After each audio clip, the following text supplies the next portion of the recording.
Hi everybody. So Joe Johnson's resigned from the government. Now he's the younger brother of Boris Johnson, and although that is significant, I think the more significant part of this is the words that he used to explain his resignation. And that's this, that whatever deal Theresa May brings back and presents to Parliament, it'll be nothing like the deal that was promised to the British people during the 2016 referendum. That's not a failure on Theresa May's part. It's just a reality. The truth is that the deal Theresa May brings back is probably going to be the very, very best deal that anyone could have negotiated, given the constraints that she has. So, in a way, it's not actually a failure on her part. It's just simply a case of arriving at a destination that was inevitable. Because of the buffeting constraints on either side of her, inevitably she was going to be fuddled down this road and she's going to get to this point. And this is the very best deal that she will then present to Parliament. Now, parliamentarians need to ask themselves this. Is it right that the British people should be expected to put up with a deal that is probably going to cede sovereignty to the European Union, that is going to mean that we remain in the customs union, but we have no say over the rules of the European Union? And given that that's pretty much the antithesis of what was promised during the 2016 referendum, or should this now be passed back to the British people?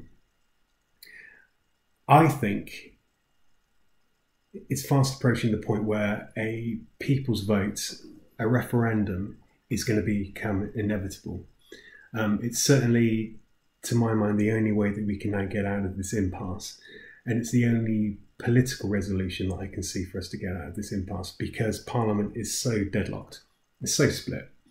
And the different factions are so ideologically opposed, and the arithmetic is so balanced that it's very, very difficult to see how there's any way of navigating this. If Theresa May presents the deal to Parliament, there's going to be no majority from either of the factions, from any of the factions, for that deal. No one's going to topple her. None of the ERG or the hard Brexiters have either the majority in the Conservative Party or probably the will to get rid of her, because they know this is a poisoned chalice.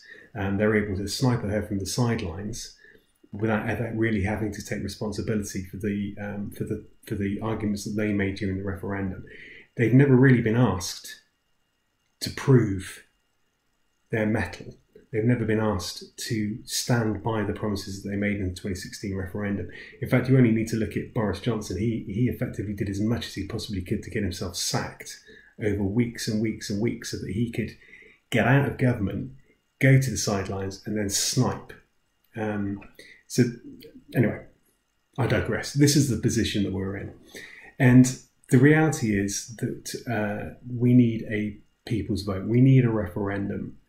Whatever deal Theresa May brings back, Parliament needs to pass this back to the people now. There's no other way out of this. There's no other democratic way out of this that can resolve this. Now, people will say, they will argue, yes, but it's going against the will of the people in 2016. Well, it's not. What it's doing is it's gauging people's will now. It's asking people if, given the deal Theresa May brings back isn't going to bear any resemblance to what was promised to them in 2016. It's asking them, is this okay? Is this what you want? Are you happy with this? Because people voted for something completely different in 2016 to what they're going to get offered now. So, to my mind, it is absolute democracy. It's democracy in action. Now, if people want to leave the European Union, if they want to vote for Theresa May's deal, if they want to leave, assuming it's a 3-question referendum, if they want to leave on WTO rules or crash out of the EU, then so be it. If that is after 2 years of information, after 2 years of informed debate, hopefully, if people still want to go down that path, then so be it. That is democracy. But to pretend that what Theresa May is about to bring back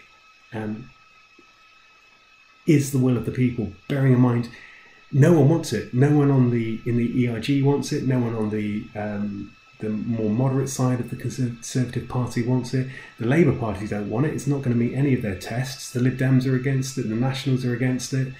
You know, this is a complete mess. The only way to resolve this now is to pass it back to the people. So I urge you, please write to your MP, please email your MP, please push them to get this back to the people, for them to push for an extension to Article 50, put this back to the people to get a mandate and to decide whether this is what they want or whether the British people don't want this anymore.